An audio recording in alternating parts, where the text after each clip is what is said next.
কয়েকদিন আগেও বিএনপি নেতারা জামায়াতে ইসলামীকে স্বাধীনতা বিরোধী যুদ্ধাপরাধী দল হিসেবে অভিহিত করতেন। তাদের অনলাইন কর্মীরা জামায়াত বিরোধী প্রচারণায় সরব ছিলেন। এমনকি মসজিদে কোরআন শিক্ষার অনুষ্ঠানে হামলা, জামায়াত নেতাকর্মীকে মারধর, হিজাব পরা নারীদের হেনস্থা করার মতো ঘটনাও ঘটেছে। তবে সম্প্রতি বিএনপি মহাসচিব মির্জা ফখরুল ইসলাম আলমগীর বলেছেন, জামায়াত নেতা মতিউর রহমান নিজামী, মীর কাশেম আলী ও সালাউদ্দিন কাদের চৌধুরীকে মিথ্যা মামলায় জীবন দিতে হয়েছে। অথচ বিএনপি নেতারা একসময় জামায়াতের সাবেক আমির গোলাম আজমকে গালিগালাজ করেছেন এবং দলটিকে নিষিদ্ধ করার দাবিও জানিয়েছেন। রাজনৈতিক বিশ্লেষকদের মতে জামায়াতের বিরুদ্ধে বিএনপির প্রচারণাকারীরা মূলত দলটির ভারপ্রাপ্ত প্রধান তারেক রহমানের ঘনিষ্ঠ। খালেদা জিয়ার ঘনিষ্ঠদের জামায়াত বিরোধিতা করতে তেমন দেখা যায়নি। জয়নুল আবেদিন ফারুকের মতো নেতারা এখনও জামায়াতকে ভাই মনে করেন। গুঞ্জন রয়েছে তারেক রহমান জামায়াত বিরোধী প্রচারণার সঙ্গে সরাসরি জড়িত। তার ঘনিষ্ঠ হিসেবে পরিচিত একেএম ওয়াহিদুজ্জামান অ্যাপোলো ঢাকার সাংবাদিক মহলে পরিচিত মুখ। তিনি একটি বেসরকারি টিভি চ্যানেলের সাংবাদিককে শিবির বিরোধী মিথ্যা রিপোর্ট না লেখায় চাকরিচ্যুত করেছেন। এমন পরিস্থিতিতে মির্জা ফখরুলের জামায়াত নেতাদের পক্ষে বক্তব্য দেওয়া বেশ আশ্চর্যজনক। তবে দলটির আরেক নেতা সালাউদ্দিন আহমেদের বক্তব্যে এর কারণ কিছুটা স্পষ্ট হয়েছে। তিনি বলেছেন, ফ্যাসিস্ট আওয়ামী লীগের প্রত্যাবর্তনে সব দরজা বন্ধ করতে হবে এবং দেশের গণতন্ত্র ও স্বাধীনতা রক্ষায় সবাইকে ঐক্যবদ্ধ থাকতে হবে। তার এই বক্তব্য থেকে বোঝাই যায় বিএনপি আগামী নির্বাচনে আওয়ামী লীগের অংশগ্রহণ চায় না।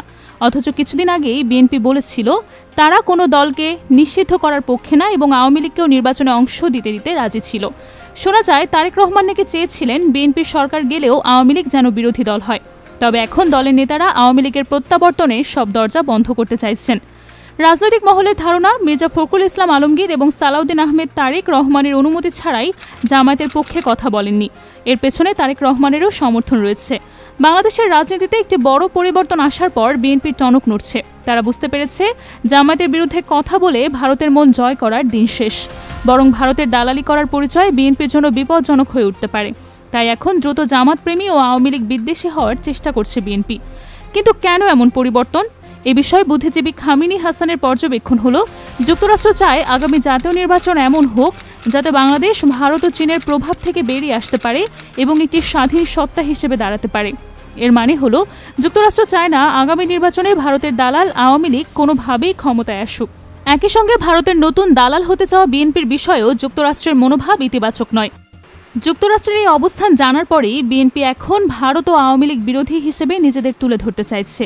এজন্যই জামাত নেতাদের মুক্তি ও আওয়ামী লীগের সমালোচনা করছে তারা। যুক্তরাষ্ট্রের অবস্থান কয়েকটি বিষয়ে স্পষ্ট হয়েছে। প্রথমত, ভারতপন্থী সেনা কর্মকর্তাদের বিচার। গুম খুনের অভিযোগে আন্তর্জাতিক অপরাধ ট্রাইব্যুনাল কয়েকজন সেনা কর্মকর্তার বিচার শুরু করেছে। তারা বিগত 15 বছর ধরে ভারতপন্থী হাসিনা সরকারের হয়ে কাজ করেছে। এদের বিচার করার পেছনে যুক্তরাষ্ট্রের সমর্থন রয়েছে। আন্তর্জাতিক অপরাধ ট্রাইব্যুনালের চিফ প্রসিকিউটর তাজুল ইসলাম সেনা কর্মকর্তাদের নামে অভিযোগ দাখিল করার আগে যুক্তরাষ্ট্রে সফর করেছিলেন। যুক্তরাষ্ট্রের নতুন অবস্থানে বাংলাদেশ সরকার ও সেনাবাহিনীকে একসঙ্গে কাজ করার কথা রয়েছে। তাই সেনাবাহিনীকে ভারতীয় প্রভাব মুক্ত করতে বিচারের এই প্রক্রিয়া শুরু হয়েছে। দ্বিতীয়ত, শেখ হাসিনার বিচার বন্ধ করার জন্য বেশ কয়েকবার চেষ্টা করা হয়েছে। এর মধ্যে তত্ত্বাবধায়ক সরকার গঠনের কথাও বলা হয়েছিল। এমন সরকার হলে আগের গুম খুনের বিচার বন্ধ হয়ে যেত এবং আওয়ামী লীগকে নিষিদ্ধ করার সুযোগও থাকত না। সম্প্রতি আওয়ামী লীগ যে ঘন ঘন মিছিল করেছে সেগুলো আসলে গোয়েন্দা সংস্থা ভাড়াটে লোক দিয়ে করিয়েছে। এসব মিছিলের লক্ষ্য ছিল তত্ত্বাবধায়ক সরকার পরিবর্তন, শেখ হাসিনার বিচার বন্ধ ও আওয়ামী লীগকে দেশে ফেরানো। তবে আগামী নির্বাচনকে আওয়ামী লীগ মুক্ত রাখা ও শেখ হাসিনাকে শায়েস্তা করার জন্য গোয়েন্দা সংস্থা ও ভারতের কোনো উদ্যোগ কাজে আসেনি। আন্তর্জাতিক অপরাধ ট্রাইব্যুনাল ঘোষণা করেছে আগামী 13 নভেম্বর শেখ হাসিনা ও আসাদুজ্জামান কামালের রায় হবে এবং তাদের কঠোর শাস্তি হবে। এর মাধ্যমে আওয়ামী লীগের রাজনীতির অবসান ঘটবে এবং বাংলাদেশকে ভারতের প্রভাব থেকে মুক্ত করা হবে। তৃতীয়ত, 1 বছরেরও বেশি সময় পর বাংলাদেশে রাষ্ট্রদূত নিয়োগ দিয়েছে যুক্তরাষ্ট্র। এর মধ্য দিয়ে ট্রাম্পের বাংলাদেশ নীতি অনেকটা স্পষ্ট হয়েছে। ভারতের সঙ্গে সম্পর্ক শিথিল করে পাকিস্তানের সঙ্গে সম্পর্ক জোরদার করার মতোই বাংলাদেশের সঙ্গে সম্পর্ক জোরদার করতে চায় যুক্তরাষ্ট্র। তারা বাংলাদেশকে ভারত ও চীনের পাশে একটি শক্তিশালী স্বাধীন রাষ্ট্র হিসেবে দেখতে চায়। যুক্তরাষ্ট্রের নতুন রাষ্ট্রদূতের নাম ব্রেন্ট ক্রিস্টেনসন। তিনি কাউন্সিলর শ্রেণীর একজন কূটনীতিক। বাংলাদেশে তার পদটি রাষ্ট্রদূত হলেও পদটির নাম হল অ্যাম্বাসেডর এক্সট্রা অর্ডিনারি অ্যান্ড প্লেনিপটেনশিয়ারি।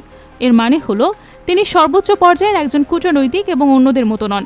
এরকম কূটনীতিকরা তাদের দেশের সরকারের সর্বোচ্চ প্রতিনিধিত্ব করার পূর্ণ ক্ষমতা রাখেন। বিশেষ করে নিজের দেশের সরকারের অনুমোদন ছাড়াই অন্য দেশের সঙ্গে গুরুত্বপূর্ণ সমঝোতা ও চুক্তি করতে পারেন। মার্কিন প্রেসিডেন্ট ট্রাম্প গত 2রা সেপ্টেম্বর ব্রেন ক্রিস্টেনসনকে রাষ্ট্রদূত হিসেবে মনোনয়ন দেন। এরপর মনোনয়ন অনুমোদনের জন্য সিনেটে পাঠানো হয়। গত 23 অক্টোবর সিনেটের শুনানিতে ক্রিস্টেনসন বেশ কিছু গুরুত্বপূর্ণ ইঙ্গিতবাহী বক্তব্য দেন। তিনি বলেন, বাংলাদেশে একটি গুরুত্বপূর্ণ মুহূর্ত রয়েছে। গত বছরের অগাস্টে ছাত্র বিক্ষোভ 15 বছর ধরে ক্ষমতায় থাকা একটি সরকারের পতন ঘটিয়েছে। বাংলাদেশে আগামী কয়েক বছরের শুরুতে কয়েক দশকের মধ্যে সবচেয়ে বেশি প্রভাব বিস্তারকারী নির্বাচন হতে যাচ্ছে। নতুন সরকার এবং সামনের দিকে এগিয়ে যাওয়ার নতুন পথ খুঁজে নিতে এই নির্বাচন হবে। একটি উজ্জ্বল ও গণতান্ত্রিক ভবিষ্যতের পথে যুক্তরাষ্ট্র বাংলাদেশের পাশেই থাকবে। নতুন রাষ্ট্রদূতের দায়িত্ব, তারা নিজেদের বক্তব্য ও প্রশ্নের জবাব মিলিয়ে বাংলাদেশের আগামী নির্বাচন ও সামনের দিনগুলো নিয়ে যুক্তরাষ্ট্রের নীতি ও কৌশল স্পষ্ট বোঝা যায়। যুক্তরাষ্ট্র বাংলাদেশকে ভারত বা চীনের হাতের পুতুল হিসেবে দেখতে চায় না। তারা চায় বাংলাদেশ নিজের মতো করে চলুক এবং যুক্তরাষ্ট্রের ঘনিষ্ঠ মিত্র হোক। এই পরিস্থিতিতে বিএনপিকে ক্ষমতায় যেতে হলে ভারতের সঙ্গে সম্পর্কের বিষয়ে নতুন করে ভাবতে হবে। দলটি কতটা পরিবর্তন আনতে পারে তা দেখার বিষয়। তবে যেভাবে তারা রাতারাতি নিজেদের অবস্থান পরিবর্তন করছে, তাতে মনে হয় তারা দ্রুত চেষ্টা চালাচ্ছে। এদিকে জামায়াতও যুক্তরাষ্ট্রের অবস্থানের বিষয়ে অবগত। দলটির আমির ডক্টর শফিকুর রহমান বর্তমানে যুক্তরাষ্ট্রে অবস্থান করছেন। শোনা যাচ্ছে তিনি মার্কিন কর্মকর্তাদের সঙ্গে দেখা করে তাদের জানাচ্ছেন ক্ষমতায় গেলে তারা কি করবে এবং কি করবে না। সাংবাদিক ইলিয়াস হোসেনের প্রকাশিত একটি ছবিতে বাংলাদেশ নিযুক্ত সাবেক মার্কিন উপরাষ্ট্রদূত জন টেনি লভিসের সাথে জামায়াতের আমিরকে দেখা গেছে। জামায়াতের কূটনৈতিক তৎপরতা দেখে মনে হয় বিএনপি কিছুটা হলেও বুঝতে পেরেছে, আর এ কারণেই জামায়াতকে এত তেল দিচ্ছে বিএনপি নেতারা। তবে জামায়াতে ইসলামী শুধু আমেরিকার সঙ্গে সম্পর্ক রাখছে, বিষয়টি তেমন না। ভারত বিরোধী অনেক দেশই মনে করে এই অঞ্চলে ভারতকে শায়েস্তা করতে হলে জামায়াতকে দরকার, আর জামায়াত এখন সবচেয়ে জনপ্রিয় দল। তাই শুধু আমেরিকা নয়, ভারত বিরোধী চীনও তাদের পাশে রাখতে চায়, আর এটাই জামায়াতের কূটনৈতিক কৌশল।